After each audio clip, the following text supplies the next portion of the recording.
The following portion of the Arizona Daily Mix is sponsored by Trauma Recovery Services of Arizona. In today's society, it is crucial to recognize the need for support systems for all people, but especially for veterans who have specific needs. Today we have Jordana from Trauma Recovery Services of Arizona and Shruti from Televeda here to talk a little bit about just that. Welcome, ladies. Thank you both for being here. Thank you. Okay, so let's kind of dive into this because this is a unique thing that we're talking about here. This is mental health surrounding veterans and the different ways that they can achieve that mental health. Jordana, can you talk a little bit about what you do? Sure. So I'm a trauma therapist. I own and operate a small business called Trauma Recovery Services. But specifically, I'm here today to talk a little bit about a collaboration with Shruti, and what we're doing is providing supportive services for veterans.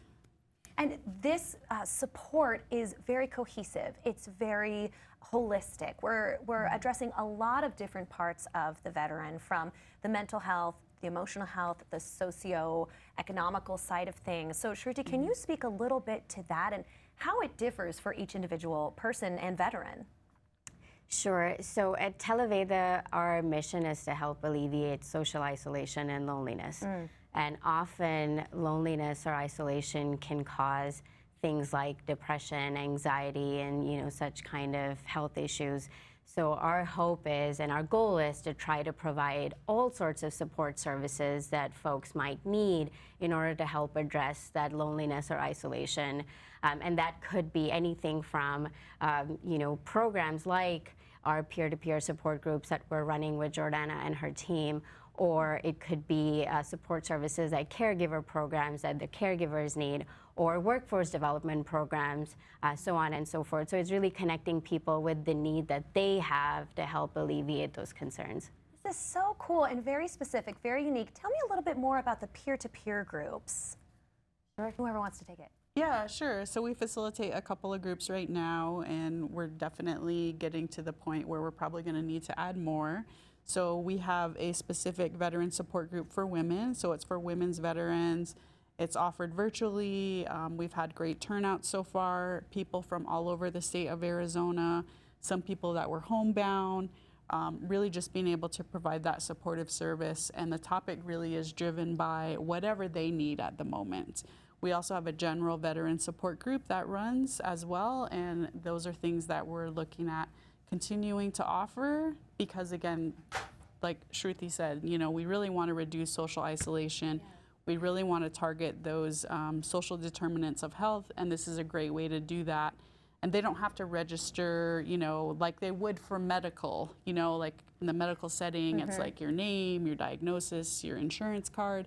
In this case, they log in, they create a short profile, and they're able to get those services pretty quickly, within minutes. That's amazing, and having that peer-to-peer community, I'm sure it's doing exactly what you were just talking about, which is getting them out of their own heads, out of that kind of isolating feeling, and really connecting them together. Another thing I really want to talk about is the way that you address the individual person's social background, their cultural background. Can you speak very quickly to that?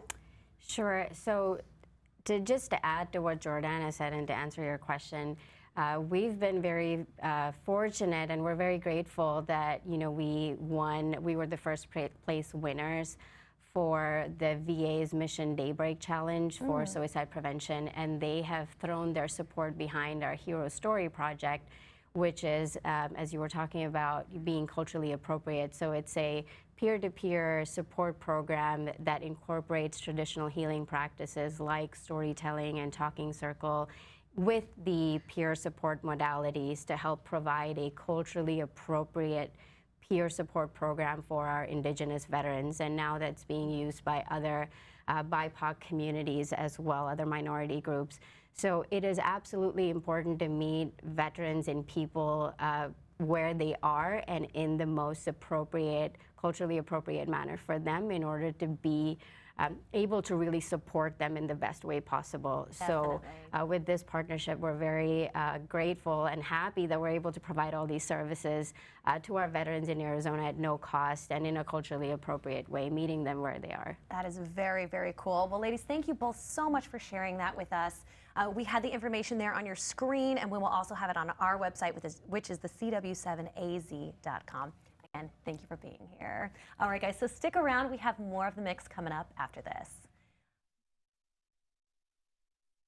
The preceding portion of the Arizona Daily Mix was sponsored by Trauma Recovery Services of Arizona.